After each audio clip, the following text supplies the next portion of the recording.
Meantime, the Biden administration has finalized a rule for insurance companies that aims to increase public access to affordable care for mental health and substance abuse. And joining us now to break all this down for us is Dr. Bruce Figuered. He is the president and the CEO of the Jackson House. Doctor, good to see you. How are you? I'm great. How are you? Good to see you.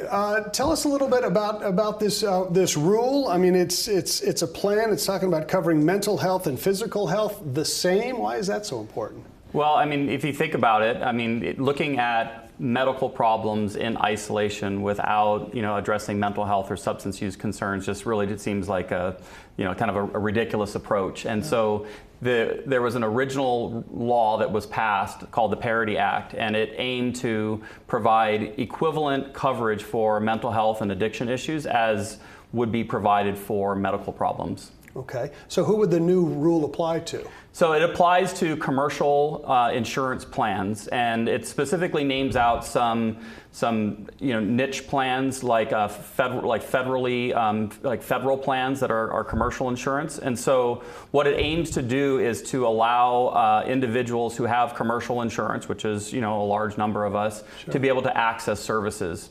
The problem with the original rule is there were a number of loopholes within the law that allowed some insurance companies to kind of get around it a little bit. Yeah. And so what some insurance companies would do would make it very, very difficult for a treatment center like Jackson House to contract with them. And so at Jackson House, we seek to get in-network status with every insurance company to make healthcare accessible for everyone out there that needs either mental health treatment or addiction treatment.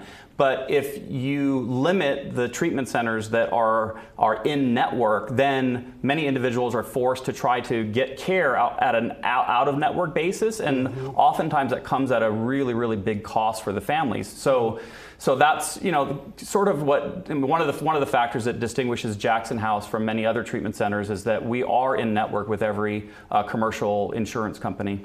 What kind of mental health issues are you seeing patients with, and how are you helping?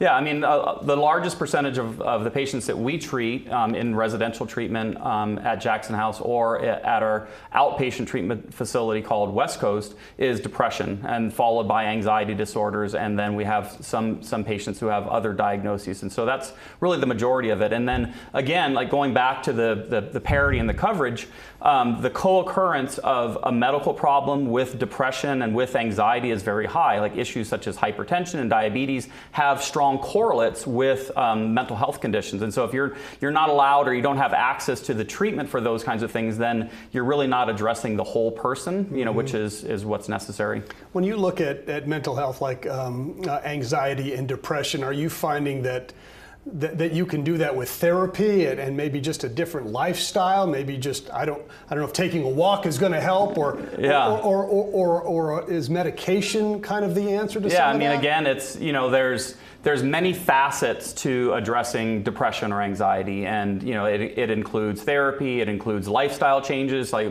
some of the things that you mentioned. And so the more of those components that you are able to address with a person, the more likely it is that you're going to be successful in treating them. If somebody wants more information about Jackson House, where do they go? Yeah, so our website, jacksonhousecares.com, and we have a 800 number. I don't know if it's posted or not, but it's on our website on jacksonhousecares.com, and they can call and speak to our admissions team and get more information. Dr. Figuered, good to see you. Thanks Great for coming by. Yeah, thank you. Appreciate it.